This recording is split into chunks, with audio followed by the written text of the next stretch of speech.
Jangan kalian berselisih, yang perselisihan itu membuat kalian terpecah-pecah. Jangan berselisih, sabarlah.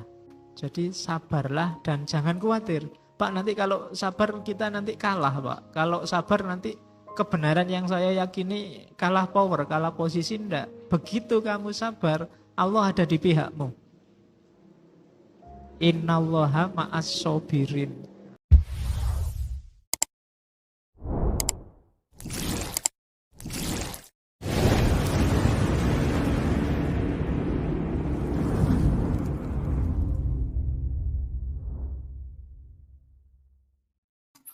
Assalamualaikum warahmatullahi wabarakatuh.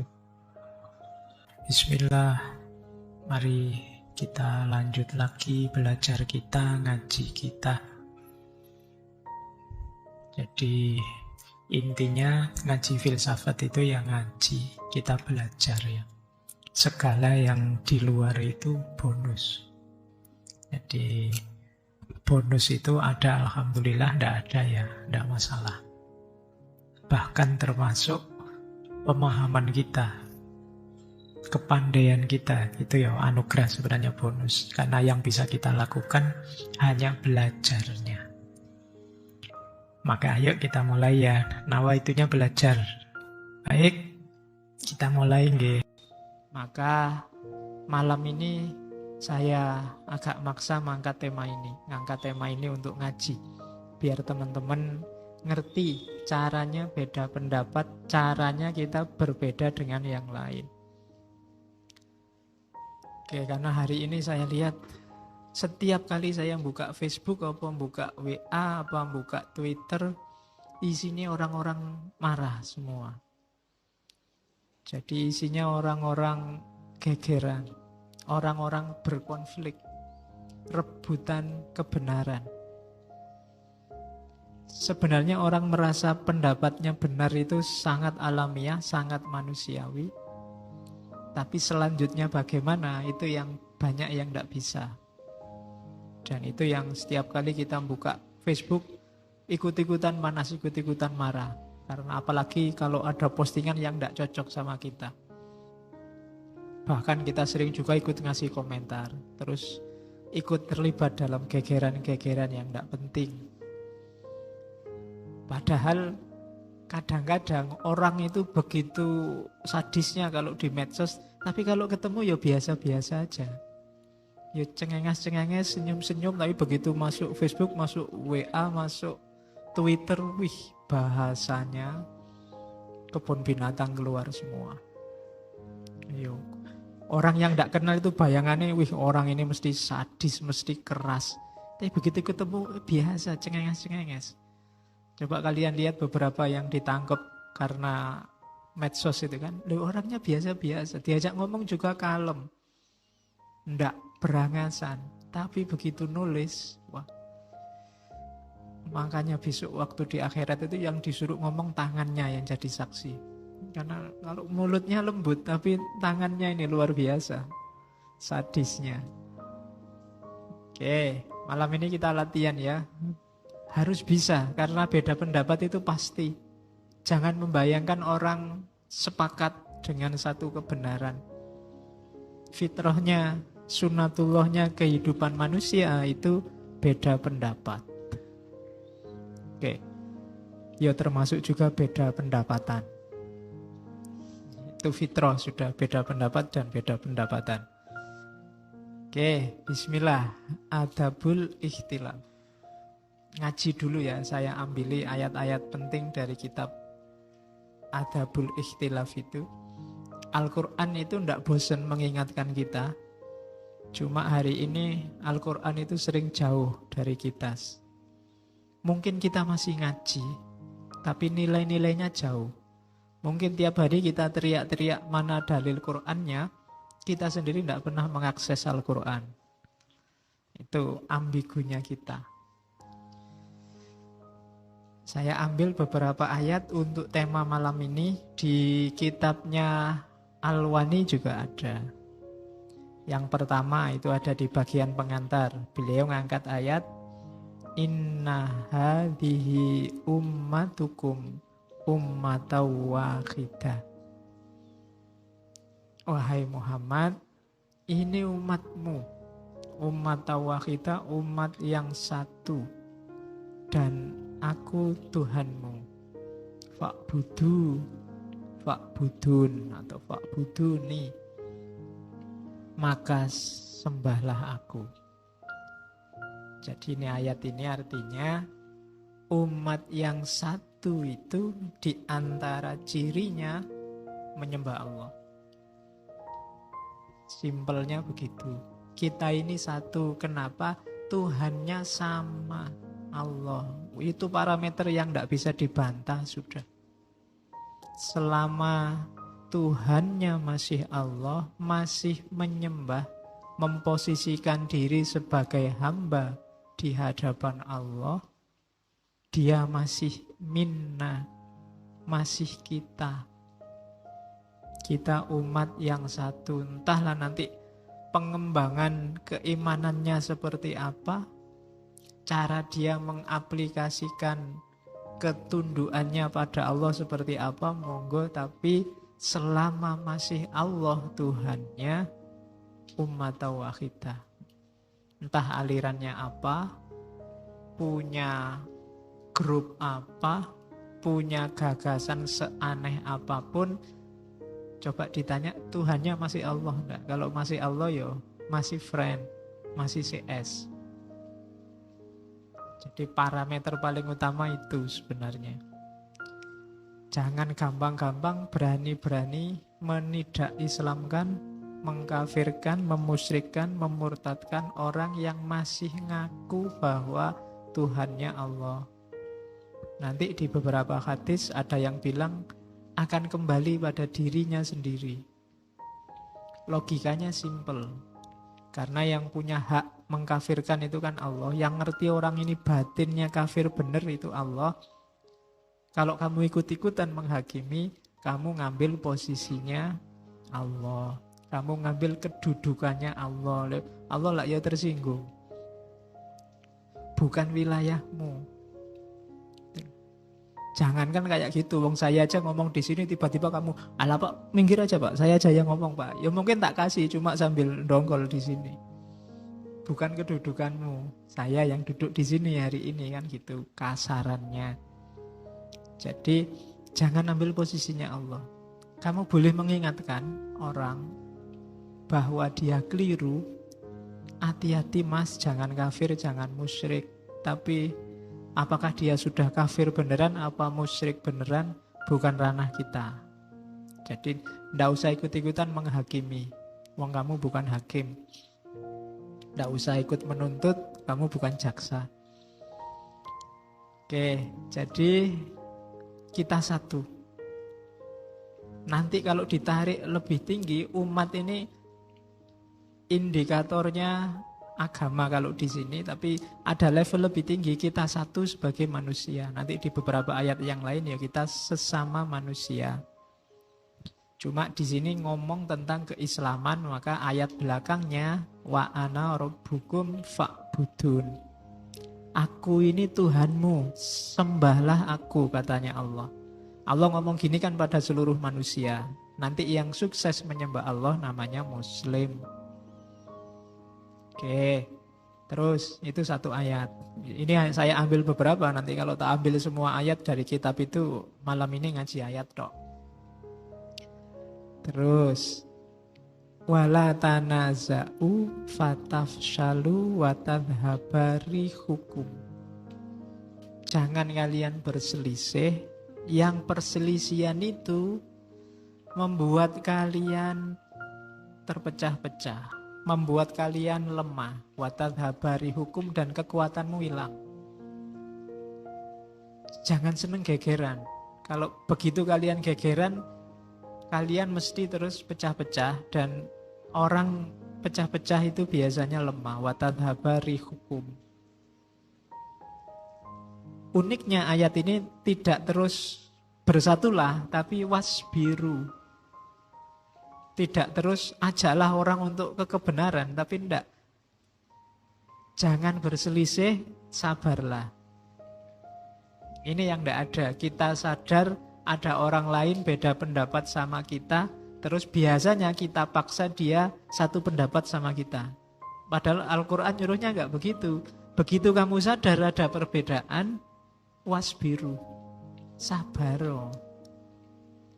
Sabar untuk mengingatkan dia. Sabar kan ada itu watawasau bil haq, watawasau bis sabr. Boleh saling mengingatkan wong tugas kita, tapi wasbiru, yang sabar. Kalau kamu tidak sabar, perbedaan pendapat itu akan watadhabari hukum. Rih itu biasanya diartikan angin, tapi di situ maksudnya kekuatan. Yo, anginmu hilang, kamu tidak dahsyat lagi, tidak satu lagi, tidak luar biasa lagi. Jadi sabarlah dan jangan khawatir. Pak, nanti kalau sabar kita nanti kalah, Pak. Kalau sabar nanti kebenaran yang saya yakini kalah power, kalah posisi, enggak. Begitu kamu sabar, Allah ada di pihakmu. Innallaha ma'as sobirin. Ada yang namanya sobirin di sini. Jadi jangan khawatir. Kan sekarang banyak orang enggak sabar. Oh, ini harus segera ditegakkan kebenaran. Jangan santai aja, segera enggak. Ngatur strategi yang bagus. Biar enggak kontraproduktif. Maunya menyebarkan kebaikan, yang lahir malah problem baru. Ayo sabar, kalau memang salah, ayo dirancang pelan-pelan. Cara meluruskannya bagaimana, ngatur dakwahnya bagaimana. Jangan kesusu. Loh ya bener itu maksiat, ya bener itu salah. Ayo kita rancang biar enggak terjadi maksiat lagi. Kalau pakai kekerasan mungkin jadi masalah baru, atau jangan-jangan maksiatnya pindah, enggak di situ. Nah, jadi katanya Al-Quran, kalau memang ada perselisihan pendapat, hati-hati jangan sampai kita terpecah belah. Jalannya apa? Sabar. Sabar itu bukan berarti diam loh ya. Sabar itu tidak terburu-buru. Ayo dirancang prosesnya yang bagus sehingga nanti kita bisa tidak lagi terpecah-pecah yang melemahkan kekuatan. Itu petunjuk kedua dari Al-Quran. Petunjuk ketiga, wala takunu minal musyrikin. Jangan jadi seperti orang-orang musyrik. Dijelaskan di ayat selanjutnya, minalladzina farraqu dinahum wa kanu syi'an. Orang musyrik itu apa di antara cirinya? Orang-orang yang memecah-mecah agamanya. Orang yang nggak tahu, kalau bahasa kontemporer mungkin eksklusif. Eksklusif itu dirinya sendiri yang paling benar, yang lain bukan aku. Itu kan mecah namanya. Jadi umat Islam itu kalau gayanya eksklusif, sebenarnya jumlahnya sangat sedikit. Tidak banyak. Ya hanya yang merasa benar itu tadi. Islam itu di dunia miliaran jumlahnya.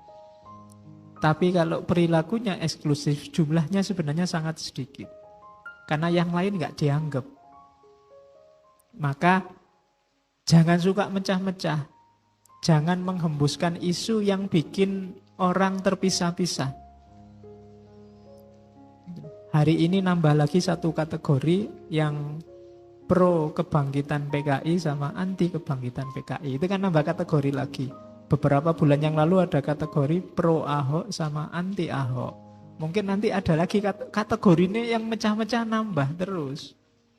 Dulu mungkin cuma ada, oh ini grupnya NU, ini Muhammadiyah. Terus sekarang nambah lagi aliran banyak sekali. Sekarang nambah lagi afiliasi politik. Mungkin besok nambah lagi afiliasi. Yang satu suka artis A, yang satu suka artis B.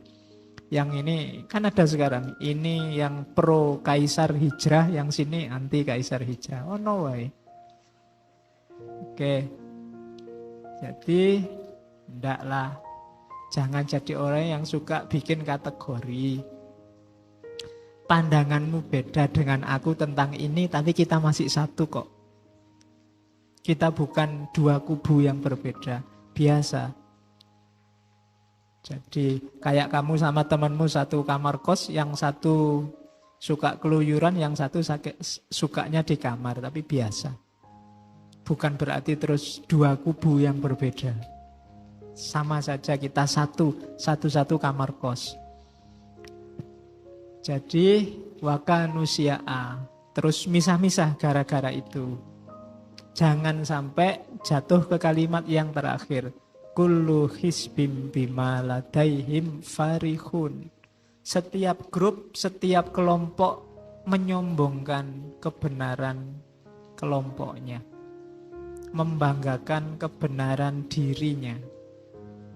Kalau dirunut dari ayat berarti itu ciri-ciri orang musyrik. Di beberapa kesempatan saya ngomong cirinya. Di antara cirinya orang musyrik menyekutukan Allah itu orang sombong. Termasuk menyombongkan kebenaran dirinya. Ada beda antara yakin dengan sombong. Saya yakin pendapatku benar tanpa harus merendahkan yang lain yang berbeda. Kalau ada merendahkannya itu kullu hisbim bima ladaihim farihun. Kamu membanggakan aliranmu, membanggakan kelompokmu. Dan itu ciri-ciri orang musyrik. Cuma ini nasihat untuk dirimu ya. Jangan dipakai nuding orang lain. Jangan-jangan besok kamu di WA-mu, di Facebookmu ada orang ngomong, wah ini cirinya orang musyrik, gitu. Seneng kamu mesti ngono untuk nyerang orang lain. Seranglah dirimu sendiri. Ada ndak gejala kamu membanggakan kelompokmu, membanggakan grupmu? Kalau ada, berarti saatnya kamu introspeksi. Jangan-jangan kamu nuduh orang kafir, nuduh orang musyrik, kamu sendiri yang musyrik. Oke, nasihat Quran yang ketiga. Yang keempat, ini ayat ini untuk Nabi, tapi bisa juga dipakai untuk kita. Innalladzina farraqu dinahum wa kanu syi'a lasta minhum fi syai'. Ini tadi yang saya suruh kamu nggak usah nuding-nuding orang. Kenapa? Sesungguhnya orang-orang yang memecah-mecah agama, memecah-mecah belah pendapat, melahirkan aliran-aliran baru, lasta minhum fi syai'. Engkau tidak ada hubungan apa-apa dengan itu. Itu sebenarnya pada Nabi. Tidak usah kamu terlalu galau, terlalu panik, terlalu sedih. Tidak. Kamu tidak ada hubungannya sama mereka. Dan nggak usah sampai marah-marah, mencaci maki, nuding-nuding mereka. Tidak ada urusannya sama dirimu. Tetaplah jadi orang baik.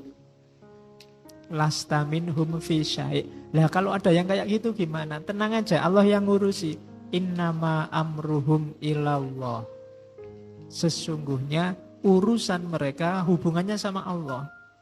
Summa yunabbi'uhum bima kanu yaf'alun. Kemudian Allah akan memberitahu mereka atas apa yang mereka lakukan. Tenang aja, besok Allah yang mengkalkulasi. Kamu tidak usah ikut-ikutan ngitung. Tidak usah ikut-ikutan mencatat dosa mereka. Hari ini kan banyak orang mencatat dosa orang lain yang dia tidak suka. Dosa-dosa tokoh ini 1, 2, 3, 4, 5 itu banyak sekarang nyateti dosanya orang lain. Mbok nyatet dosanya sendiri. Itu kasihan malaikat yang nyatet dosa itu. Kamu sering intervensi tugasnya mereka. Oke, tidak usah galau dengan itu. Biar Allah yang ngurusi. Nanti Allah yang memberitahu apa saja yang mereka lakukan. Jadi summa yunabbi'uhum bima kanu yaf'alun. Allah yang ngasih tahu, tenang saja. Kamu tidak usah galau. Mau diingatkan, monggo diingatkan, tapi tidak perlu sampai sepanik itu. Seolah-olah kalau ada orang beda pendapat sama kamu, terus dunia akan kiamat. Tidak. Biasa saja. Terus terakhir, ini yang ayat saya kutip terakhir, setelah itu kita masuk ke teorinya.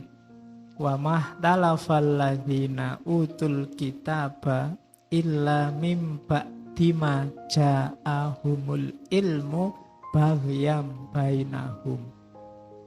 Ini Al-Quran ngajari dulu para ahli kitab sebelum Islam, wa mahtalafal ladzina utul kitab, dan tidaklah berselisih para ahli kitab itu dulu illa mim ba'dima ja'al ilmu, kecuali setelah mereka pinter tambah wawasannya. Itu mereka malah gegeran. Semakin banyak membaca informasi, wong sekarang media informasi luar biasa, tambah banyak gegeran. Sebenarnya ndak masalah kamu tambah pinternya, tapi baghyam bainahum. Biasanya karena saling dengki di antara mereka. Podo-podo ulamanya saling menjatuhkan. Kenapa? Mesti karena dengkinya, bukan karena ilmunya. Sama-sama muslimnya saling caci maki, pasti karena dengkinya, bukan karena tambah informasinya. Hari ini orang caci maki modalnya klaim PKI ndak PKI. Dulu orang caci maki modalnya Ahok atau bukan Ahok. Selanjutnya orang caci maki modalnya kriminalisasi ulama atau tidak. Sebenarnya bukan masalah problemnya apa, tapi dengkinya di antara kalian. Itu yang jadi sumber. Kalau sudah dengki duluan, meskipun orang yang kamu dengki itu perilakunya kayak malaikat, kamu anggap kayak setan. Kalau ada kamu sudah suka orang, meskipun dia perilakunya kayak setan, mbok anggap kayak wali. Sumbernya mana? Dengkinya, bukan masalahnya. Jadi batinnya. Dulu ahli kitab itu begitu. Mereka rusak, pecah-pecah, ndak karu-karuan, padahal mereka tambah lama kan tambah pinter. Sudah dikasih Allah ilmu luar biasa, tapi gara-gara dengkinya ini yang terjadi kemudian mereka ikhtalafa, berpecah-pecah. Jadi kita harus mengambil pelajaran dari ahli kitab. Cuma kelihatannya sebelum sempat ngambil pelajaran, kita sudah jatuh di lubang yang sama. Nah, maka ada baiknya kita cepat-cepat keluar. Jangan ikut-ikutan masuk ke sana. Kita nasihati diri kita sendiri. Nah, jadi sebenarnya tema besarnya itu. Kalau kita pegangi ini saja ayat-ayat, sebenarnya banyak urusan kita selesai. Cuma selama ini kita hanya berhenti di jargon. Setiap orang ngomong, ayo kembali ke Quran dan hadis. Terus yang tidak setuju marah-marah. Oh, apa bisa kita? Wis, sekarang tidak usah marah-marah. Kalau ada yang ngajak, ayo kembali Quran dan hadis, ayo. Kan gitu aja. Ayo kita baca bareng-bareng, kita telaah bareng-bareng, kita ambil manfaat dari Quran dan hadis. Dengan jalan kita masing-masing tentunya. Oke, ngajinya sudah. Dari sini semoga dapat barokahnya plus hujan. Sekarang masuk teori. Ini kalimat awal.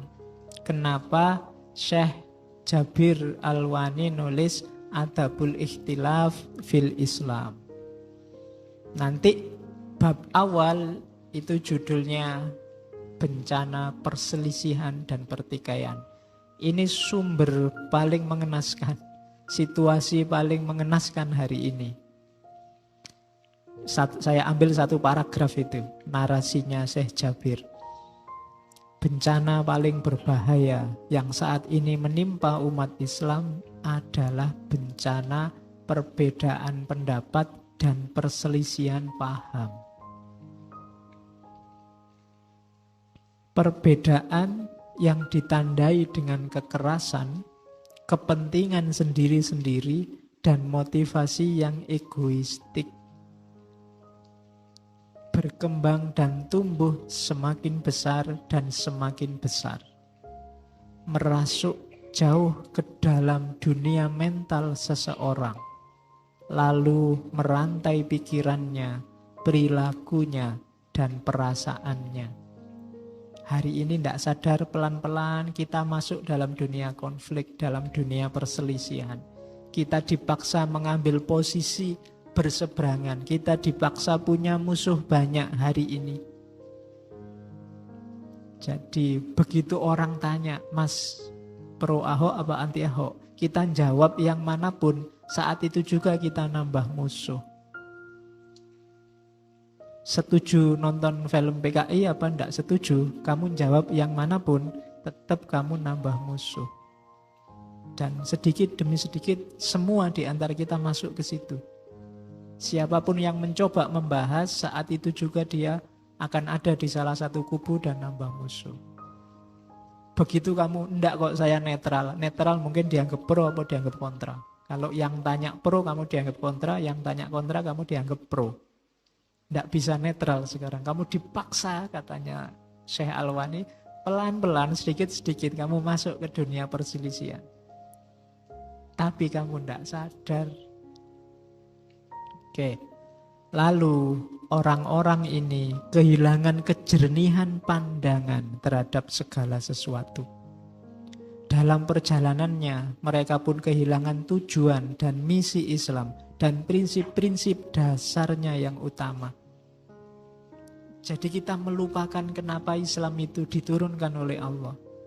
Kenapa Nabi Muhammad itu dikasih wahyu oleh Allah. Tujuannya apa? Dia punya misi dan visi apa?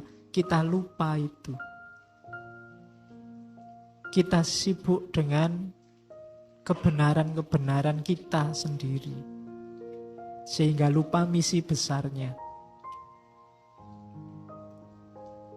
Orang-orang ini kehilangan visi dan pengetahuan dan melupakan perilaku-perilaku Islami yang paling dasar. Jadi perilaku-perilaku Islam dasar, akhlak-akhlak dasar, kenapa Islam datang dan sebenarnya kita lupa. Kita sibuk luar biasa dengan egoisme kita sendiri atau egoisme kelompok kita sendiri.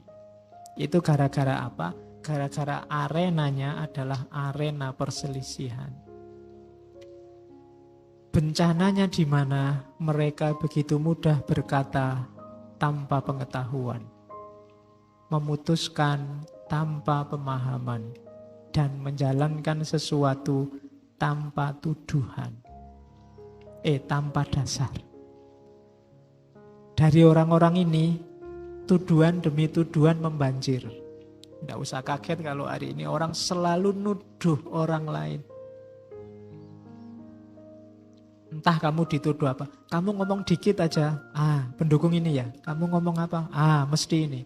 Hari ini kan gelarnya banyak, ada gelar kecebong lah, ada gelar hoker lah, ada gelar kayak pokoknya gelar-gelar. Pokoknya nuduh, isinya nuduh. Dan kamu yang dituduh terus bales. Kamu Jokower ya, kamu mesti gelar kayak saiki. Kamu lagi moco sekarang banyak gelar-gelar baru. Itu cirinya. Ngomong tanpa pengetahuan, memutuskan tanpa pemahaman, melakukan sesuatu tanpa dasar. Sebagian masyarakat dicap sebagai sesat dan penuh dosa, sementara sebagian yang lain dinyatakan sebagai kafir. Dan inilah bencana kita hari ini. Sesusah apapun kita, kalau kita kompak, itu mengatasinya akan mudah. Tapi begitu kita pecah-pecah, jatuh dalam perselisihan, jatuh dalam pertikaian yang tidak cerdas, maka akan jadi bencana. Itulah nanti yang jadi blunder dalam kehidupan kita. Hati-hati. Jadi kalau memang merasa ini momennya momen perselisihan, kalau kita tidak ngerti apa-apa tentang itu, mending mundur dulu. Dipahami dulu yang benar duduk persoalannya. Jadi hati-hati, kita sebenarnya ada dalam bencana. Kenapa kita tidak bangkit-bangkit? Kenapa kita kalah? Kenapa sampai hari ini kita dihegemoni habis-habisan oleh siapapun yang bukan kita? Itu karena kita tidak kompak. Oke, lagi-lagi kalau ada nasihat kayak gini, rujuknya ke dirinya sendiri. Jangan nunjuk orang lain. Itu gara-gara dia sih yang gak kompak. Gara-gara dia sih yang suka nuduh kafir. Dia loh yang suka nuduh Wahabi. Dia loh, mesti ngono. Nggak, kamu sendiri. Kalau setiap orang melihat dirinya sendiri, nanti semua orang akan ikut juga melihat dirinya sendiri, dunia akan lebih beres. Oke, jadi bencana kita hari ini itu. Itu kalimat saya potong lagi dari kitab Adabul Ikhtilaf. Innal islama ma'akkada ala syai'in mislu ta'kidihi ala kalimatit tauhid wa tauhidil kalimah. Dua istilah yang cuma dibalik tapi maknanya berbeda. Jadi sesungguhnya Islam itu tidak pernah menyarankan dengan kuat, memperkuat, menyuruh dengan keras pada sesuatu kecuali atas dua hal. Kalimatut tauhid wa tauhidil kalimah. Kita disuruh bersatu akidah, itu kalimatut tauhid. Kita disuruh bertauhid, tapi sekaligus tauhidul kalimah. Tauhidul kalimah itu kompak, bersatu kata untuk memajukan Islam. Jadi di banyak ayat nanti tidak saya cantumkan di situ disebutkan bahwa kita harus bersatu. Kan ada ayat yang bunyinya wa'tasimu bihablillah. Kalau membaca ayat ini saya ingat pernah Jumatan ada khotibnya semangat sekali membaca ayat wa'tasimu ini sampai kebalik. Harusnya wa'tasimu, dia saking semangat kebalik jadi wata'simu billahi. Dua kali baca wata'simu. Ini wata'simu akhirnya. Wa'tasimu. Jadi wa'tasimu itu berpegang teguhlah. Itulah tauhidul kalimah. Selain kalimatut tauhid harus imbang dengan tauhidul kalimah. Kita bersatu kata. Kita kompak. Semuanya bertauhid tapi tidak kompak, ya kita akan hancur. Kompak tapi dasarnya bukan tauhid, ya sama, Islamnya akan hilang. Jadi tauhidul kalimah walakinnal muslimin lil asaf akhallu bi kalimatit tauhid wa zahadu bi tauhidil kalimah.